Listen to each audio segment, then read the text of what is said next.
been doing this, very diligently and loyally over the last couple of years. And of course, you can't always make every evening 7 p.m. UK time adjusted for your own time zone, but as many of them as you can, because we can do a lot of good in the world when you can't think of anything else practical to do to help people in extreme circumstances of war or earthquakes or poverty or whatever. We can all do this.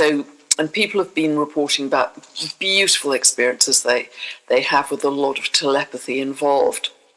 But recently I just thought it'd be quite nice for people who wanted a guided meditation that I would offer one of those. And so what I've done is develop the wording for a 15 to 16 minute meditation on my website under the meditation link. I'll put the link for that below. You will find the words only, and then those words in 2 alternative music tracks as well. So take your pick. If they work for you, they're all free, of course. If they work for you, wonderful. And if you just want to keep on doing what you're doing, then please keep on doing that. On that meditation link, you'll also find that video explaining the original idea. You'll also find my explanation of the very, very simple and wonderful yogic baby belly breath. And again, that explanation, they're all in audio, actually, MP3s. And that explanation with some wave sounds, some sea sounds as background, which is, I think, even more relaxing. Anyway, I'll put the link for all of that below, and hope you enjoy the offerings. So let me now add a couple of things to what I was saying about the full supermoon, which is coming up on the 6th or 7th of the month, and also then go on to talk about the rest of October. These are big months. These final months of 2025 are incredibly big energetically, and it's very hard to overstate that. And way back last December, with my good friend and colleague Kathy Rose, we did a kind of looking forwards to 2025 with the theme of endings and beginnings. And boy, I think that's played out so thoroughly, but we've still got the 3 big months at the end of the year to come. Endings and beginnings. We're going to see a lot of endings in these next 3 months, but equally they are clearing the space for these new beginnings, more of which we will see in 2026. So let me just add a couple of things onto the full supermoon. We have the full supermoon in Aries coming up 6th or 7th, depending on where in the world you live. And remember, with supermoons, the moon is much closer to the Earth in its orbit. The moon will appear bigger and brighter because it is literally closer to the Earth. And this also heightens seismic activity. And we have other things this month which are going to potentially heighten seismic activity. But the fact it's a supermoon is one of those. Plus the fact I think we could have a lot of solar activity as well this month, for reasons I'll come on to. Aries is a sign, as we well know, ruled by Mars, does have the potential on the lower timeline to be more warlike. And just in your personal life, try not to spend time with people that you could kind of have arguments with, because this is very flammable energy. It's very combustible.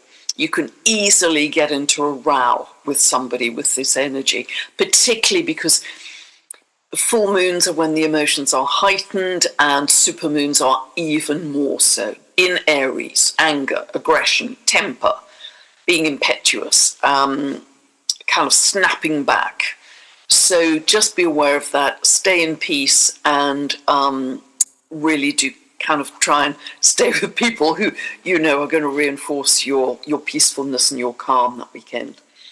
I think the leadership challenges, Aries is one of the key signs for leadership. I think the leadership challenges we're seeing across some of the world, in many countries actually. I know there's great polarization in America. There is great pressure on leadership in the EU, in Germany, in the UK at the moment, and many other places. And that will continue, and I do believe leaders and governments will fall in these remaining 3 months at an accelerated pace.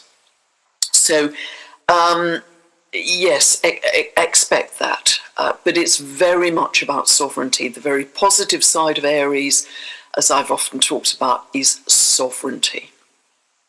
Now, all through this month, Pluto is going to be semi-square the North Node. Now, the North Node, as you may know, is our collective path of soul's growth for this particular period of 18 and a half months that we're in. And then it changes pairs of signs again. So this is really directing us to a much more spiritual future, which I think is absolutely where we're headed. Pisces, one of the most spiritual signs, and I think of it almost as Christ consciousness, actually. It's very beautiful. With Pluto semi-square to it, it's like a square, it's a challenge. There is a real question mark around, okay, but where does the power lie? Pluto is the planet of power. And on the one hand, that can be, again, still externally directed power, external authority forces getting in the way of that spiritual collective soul's path of growth, or it can be that you are deciding to step into your power, which will reinforce your sovereignty. Sovereignty isn't a big ego thing. It isn't throwing your weight around. It isn't being angry or aggressive. It can be actually very quiet, very kind, very loving, but just absolutely know where your center lies and where you operate from. So it doesn't have to be loud and shouty at all. External authority is much more likely to be that. Internal isn't. Also remember that the shadow side of Pluto in Aquarius, and I've often mentioned this, that the less positive side is controlled by technology. And, we're seeing that in many, many ways expressed in our world. And those of you who are aware of recent developments, I live in the UK, and there are developments in Europe and in the UK with greater use of digitization, and I'm sure many of you are aware of that as well. And this may come to quite a peak in these 3 months, but possibly particularly in October, because we also, as well as having Pluto semi-square that North Node, we also have Pluto moving stationary direct on the 14th of the month. And we will feel that a week to either side. So from the time of this full supermoon to 2 weeks ahead of that, the 21st, which is another important lunation I'm going to be talking about in this video, very much we are assessing issues of power and control in the world. So, major choice point. I cannot emphasize enough the importance of your choices and your focus at this time, more than ever. And I know I've been saying this a lot recently. I said it in the last update. It isn't a regular October or November or December. The choices we're making now are so important in terms of the reality that you're creating right now, but also the future timeline, the future trajectory or path that you're setting for yourself. It's a bigger deal because of all of the things I've talked about, all the convergences and game changers and the new energy coming in that we have right now. And we are co-creating in every moment with this new energy coming in that I'm going to go on to describe a little more in a moment. We are co-creating in every moment. Right now, as I'm making this video, we are in it and we are co-creating with it. So please be more aware than normal of your choices and your focus. Couldn't be more important. And, I hope these videos will, to some extent, give you some guidance on that. Okay, so let us look at the chart for the new moon in Libra, which is happening on the 21st of October. Let me show you that.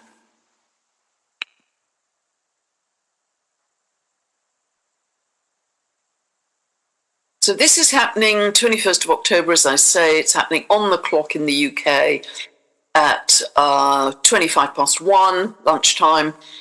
And here we see sun and moon together, as they always are at a new moon, at 28:21 of Libra. So see where 28:21 of Libra is falling in your chart. New moons are always new beginnings, new seeds that you're planting.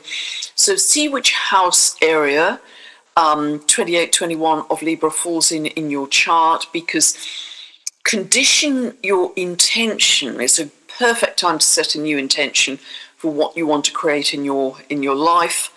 Don't forget to set a new intention for Mother Gaia as well. Do that every month. But condition your personal intention by the house area.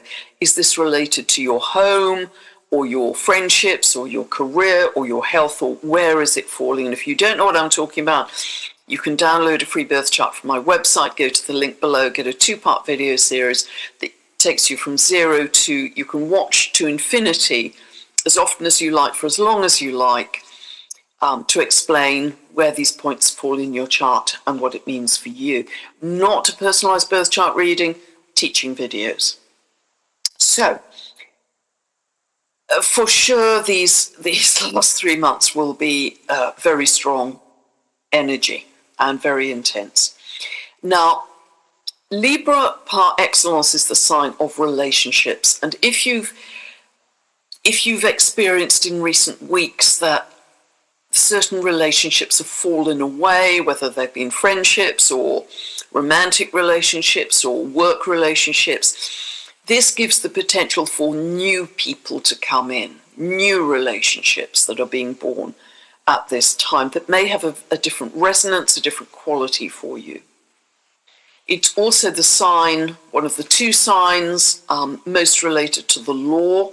Remember, Sagittarius, because it's to do with truth, and Libra to do with the scales of justice, are the 2 signs related to the law. So we could see something legal that's very important coming up at this time. It's also the sign of balance and harmony. And I think this is a very important theme at this new moon, to create more, not only more harmony in our world. I mean, heaven knows we need that with all the extreme polarization going on, but more harmony for Gaia, more balance for Gaia. And that's being reinforced by the ruler of this new moon. The ruler of Libra is Venus in its own sign here of Libra, so beautifully comfortable as an expression of love. And Venus is also conjunct a dwarf planet called Makemake. And this is related to the creator god of the Easter Island, related to the Rapa Nui people. And you will know from the history, this isn't just mythology, this is the actual history of Easter Island. It was a very fertile, productive ecosystem naturally.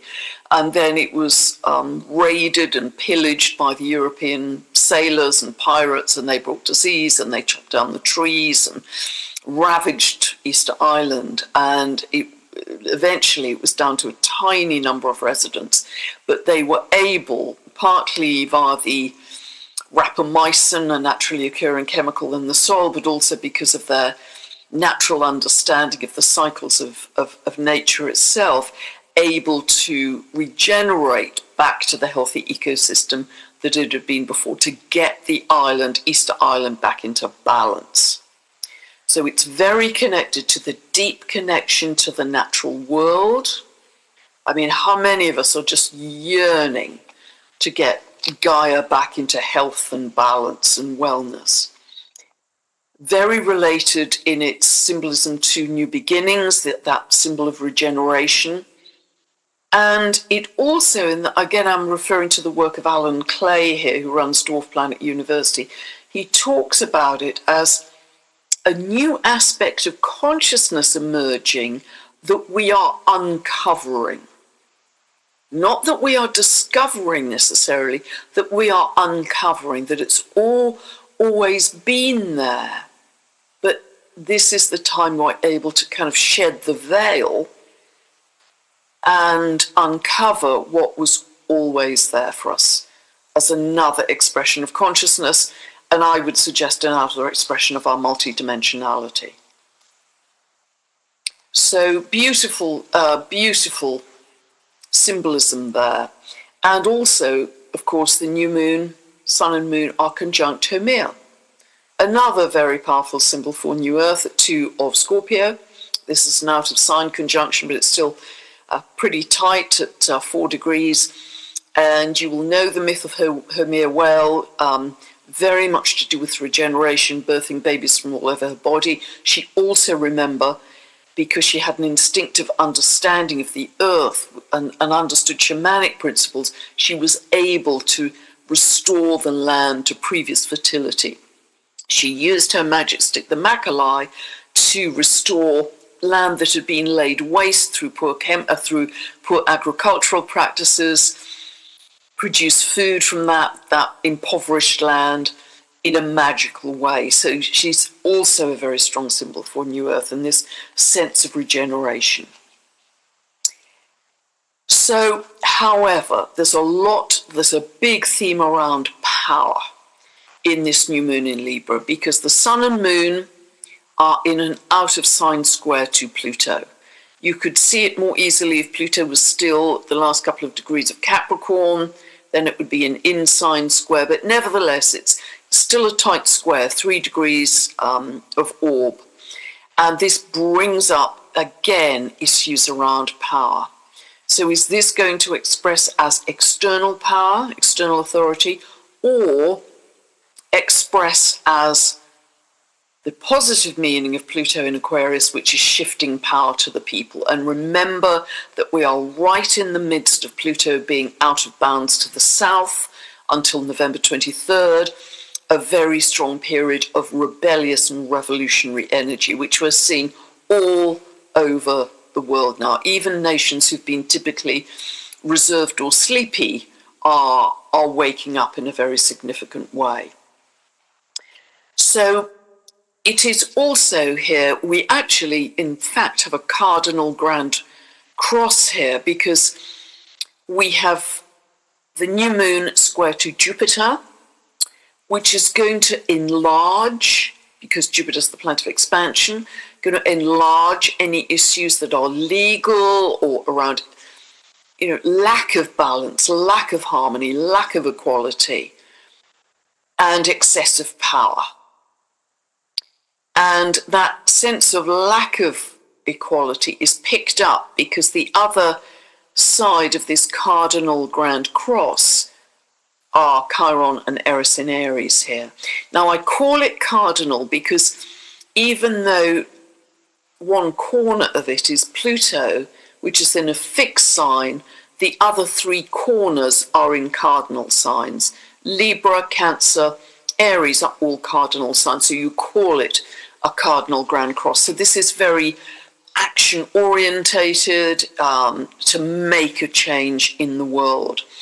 But we could see this expressing Jupiter, Pluto as excessive power, unbalanced power, Sun, Moon, Libra, square to Jupiter.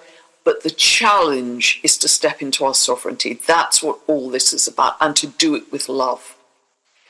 So the new moon is also opposing Chiron and Eris, and I've talked about this quite a lot in the past, that Chiron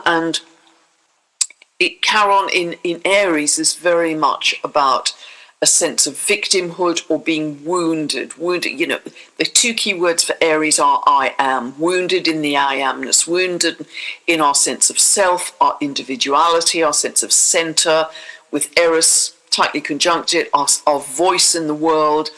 Remember, Eris was the only goddess excluded from the wedding. She turned up anyway and created mayhem. So she is the one who stands for truth, justice, honesty, and equality. Every voice needing to be heard, because she had been excluded, because she hadn't been invited to the wedding, because she was on the periphery. She wasn't one of them. She had a sense of exclusion. So both Eris and Chiron indeed have a sense of exclusion. Chiron, in one of its meanings that isn't often talked about, is the one who doesn't fit, the one who's alienated, the one who's the maverick, the outsider. So they both have this sense of people who don't feel they fit into normal society. They're not in the mainstream, they're excluded, they don't have a say and they don't have a voice. Well, with this new moon in Libra, this could well be the beginning of a change. It could well be the beginning of a change with a greater sense of, if I step into my sovereignty along with many other like-minded beings, this could well shift for the better, and it is.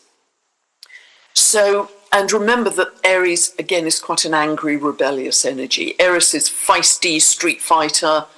She's not going to take things easily lying down, as it were. We still have the ongoing conjunction, which I've talked about in the last couple of videos, between Nessus and the North Node. This is about blood and gaslighting and poisoning and various kinds. Nessus is a centaur, so you'll have to go back to the previous videos about the myth. And Orcus, the dwarf planet, conjunct the South Node, and this is about purification and transmuting darkness into light. So we have some big transformative principles here, and of course Pluto is very much the planet of transformation. Transformation to this whole picture of what has been unbalanced and unfair and where people have been made to feel victims into something much more loving. Ruler here, Venus in Libra. Much more loving and inclusive, potentially. Because Jupiter is about self-care. It's very much a principle of nurturing self, but also nurturing others and instinctively knowing what others need to feel nurtured in order to be healed. So we have great potential here in this slightly wonky cardinal grand cross for healing the past and moving forwards. So, which I think is really lovely. So this is a major choice point, I think, in many ways. I just want to also bring up that on this very day, I've mentioned this before, on this very day, we have a superior conjunction, which involves, in a straight line, the Earth, the Sun, and Three-Eye Atlas, this interstellar object which we don't know if it's a comet or not. If it is a comet, it's quite anomalous in its behavior. It's traveling at this point at 68 kilometers a second. It's at its it's in a superior conjunction on the 21st. It said it's perihelion on the 29th of October, but it's in a straight line, Earth, Sun, Three-Eye Atlas. So no telescopes from Earth will be able to see it at that point, but that is very powerful geometry. And it is a very large object with a very distinctive tail, a plasma tail, we believe. And so that may well, and you will have heard me also talk, and Stephen Burns is a great guy to follow on this. There are also 6 comets coming into our solar system at the same time. And my understanding is that it's extremely rare to have 6 comets at once, plus Three-Eye Atlas that nobody quite knows what it is, all arriving at the same time. And so on this same day, the 21st of October, we have a very large one of those comets called C/2025 R2 Swan, SWAN, at its closest point to the Earth. And both Swan and Atlas are moving very shallowly in line with the ecliptic plane. I know Three-Eye Atlas is moving only within a 5-degree inclination of our ecliptic plane, but Swan is also very close to the ecliptic plane too.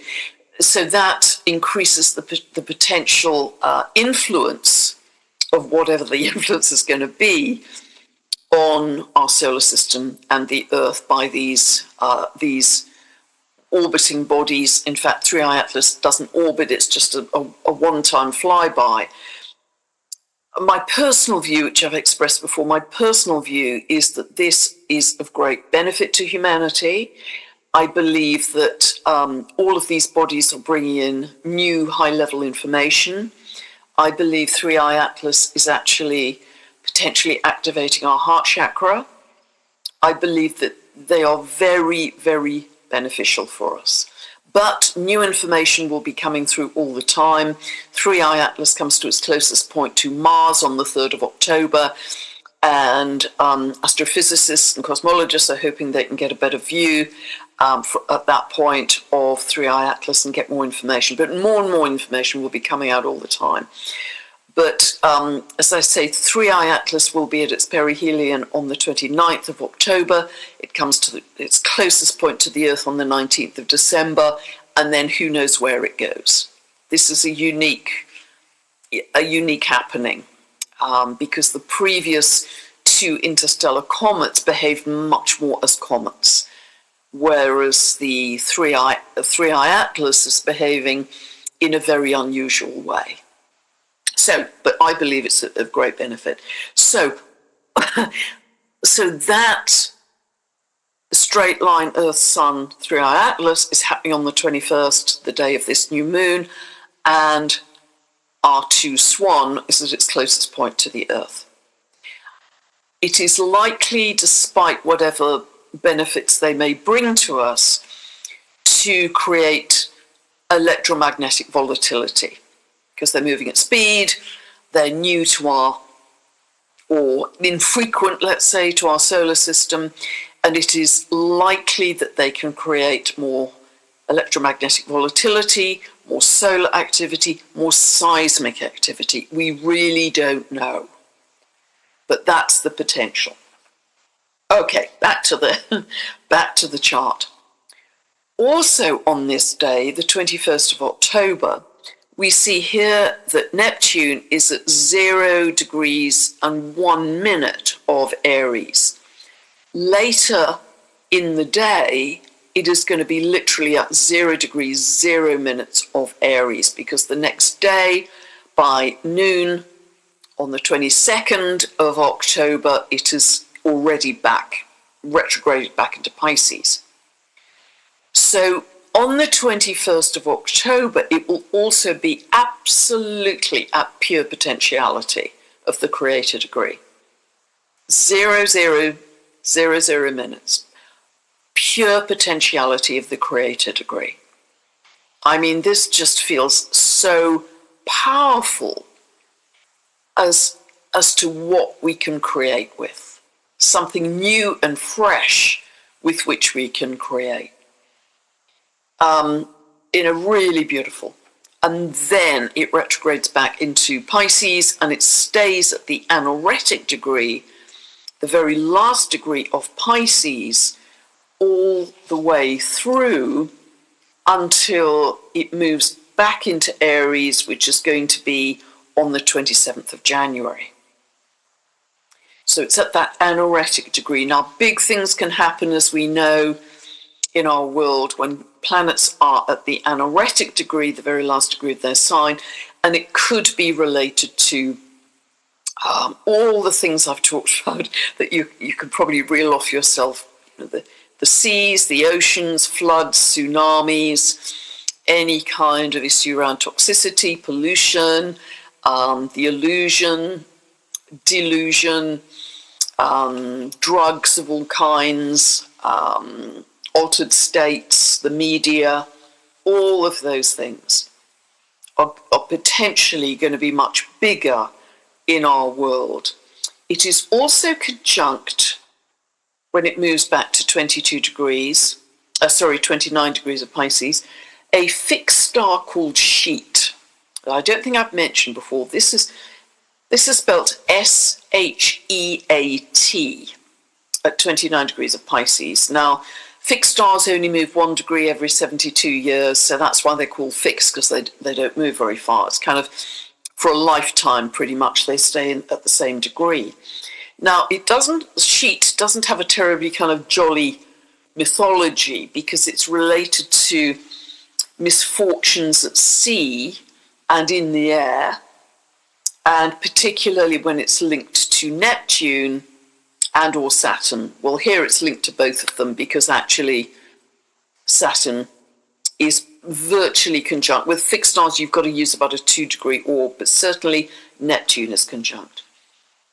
However, sheet has a very different, very positive expression, which is the drive for freedom of thought.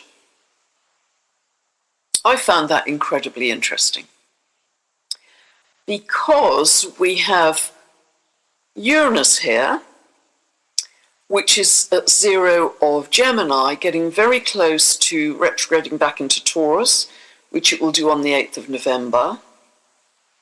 And the last day that Uranus was in Taurus in the previous cycle, in 1949, it was, I think, June 1949. I believe that it left Gemini on the 10th of June 1949. That was its last day in the previous cycle in Gemini. The day before that, and I want to credit the brilliant astrologer Frank Clifford with noticing this, the day before, on the 9th of June 1949, the very, very important novel 1984 was published. And linking with the sheet symbolism, that's really fascinating, I think. So, other things to say here. We've actually got a grand trine in water here. We've got Jupiter, 24 of Cancer, trine to Saturn at 26 of Pisces, trine to Mars and Mercury at 20 of Scorpio. So this is a grand trine in water. Now, this can be really beautiful and very inspired, actually. It's very emotional, but the trine between Jupiter and Saturn is actually also part of Jupiter being trine to Neptune here. That's very mystical. Jupiter trine to Neptune, very mystical, want to move to a more perfect reality. We know Saturn Neptune's about making real the dream. And this is really giving us Jupiter a future vision, future dream, Neptune, future vision, future dream of a kind of realistic, pragmatic, long-term building of a future, a society which could have a spiritual context, Pisces, where we all care for each other, Cancer. Beautiful. And this also has tremendous focus. Scorpio, par excellence, the sign of focus, of passion. If you have anything in Scorpio in your chart, this is like a drilling down laser focus. If this isn't used so well, this can be angry words. It's exact to the degree, angry, passionate words. But at another level, more positive level, this can feed in beautifully to, okay, this time it's going to be amazing, because we're going to give it such focus, such passion, such energy, to create a much more loving and caring world. This can be really, really beautiful. So, and the other thing just to remind you of as well, again, I'm crediting Alan Clay here, Homer conjunct this new moon is, he says, is linked to unity consciousness. And wouldn't that be beautiful? And all very much connected to love.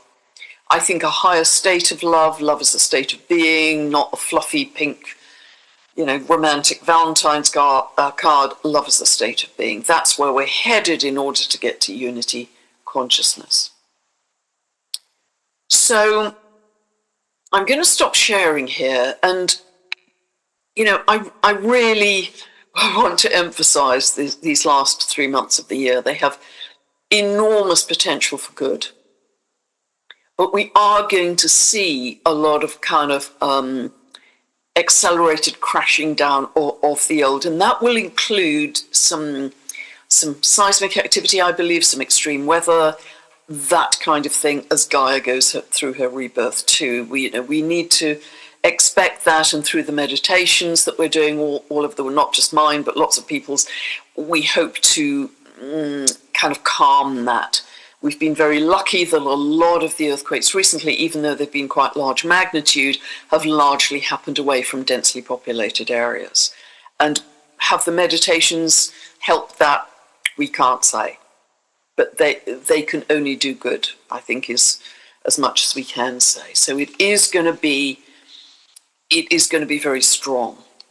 Now, the reason Kathy and I called the video we did for 2025 Endings and Beginnings, it was very obvious, because so many of all the outer planets, all of them, Saturn, Uranus, Neptune, Pluto, and some of the dwarf planets as well, actually, through this year have been moving between the end of the old sign, beginning of the new, end of the old sign, beginning of the new, with their retrograde motion.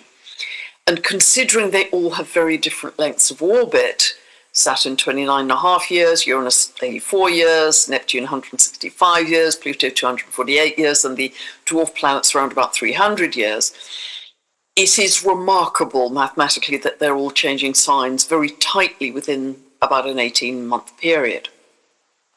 So that continues through this year. In fact, what's happening now, Pluto is fully in Aquarius now and will stay there till January 2044. Pluto is in Aquarius. It won't backtrack into Capricorn. However, as I just said, on the 22nd of October, Neptune retrogrades back into Pisces and stays there until the 27th of January. It then moves fully into Aquarius for the rest of its cycle. Uranus, on the 8th of November, retrogrades back into Taurus. And it stays at 29 degrees of Taurus, the anaretic degree, all of November, and then all of April until the 26th of April, when it enters Gemini fully for the rest of its cycle. Saturn has already retrograded back into Pisces. It moves fully into Aries on the 14th of February.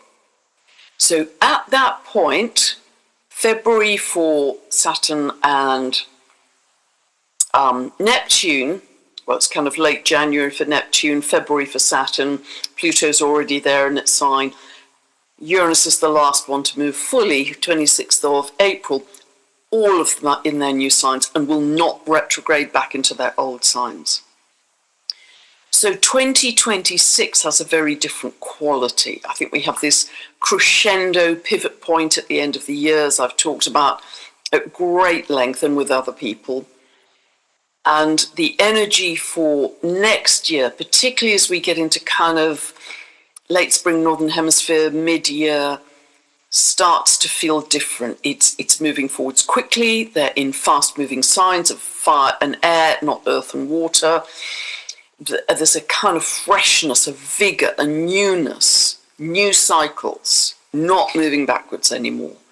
No more of the old. And so not to suggest that, in one bound we're free and life is perfect, although I do absolutely feel that we have the potential to really shift our consciousness, particularly at the turn of the year. I think we can really shift our consciousness, and that means just shifting our lens, shifting our perception. That's really what this evolution, this ascension is about. It's a shifting of the lens so we uncover our multidimensionality, our gifts. We remember those gifts and skills and the ancient wisdom that we've had in the past to step back into a fuller state of being, a more realized being, if you like. where we embody more of the light. So I do think that potentially 2026 could be an easier year, a significantly easier year. But it's up to us to make those choices. And the choice is now. The choice is right now, as you're listening to this video. It isn't in 2026. You're laying the stepping stones right now for whatever unfolds next year, for you and for the collective. So that's why I feel this is such an incredibly powerful kind of funneling down, this crescendo of energy, which so many of us can feel. You know, I know we're very tired. I know we are all very tired. Believe me, I know we're very tired.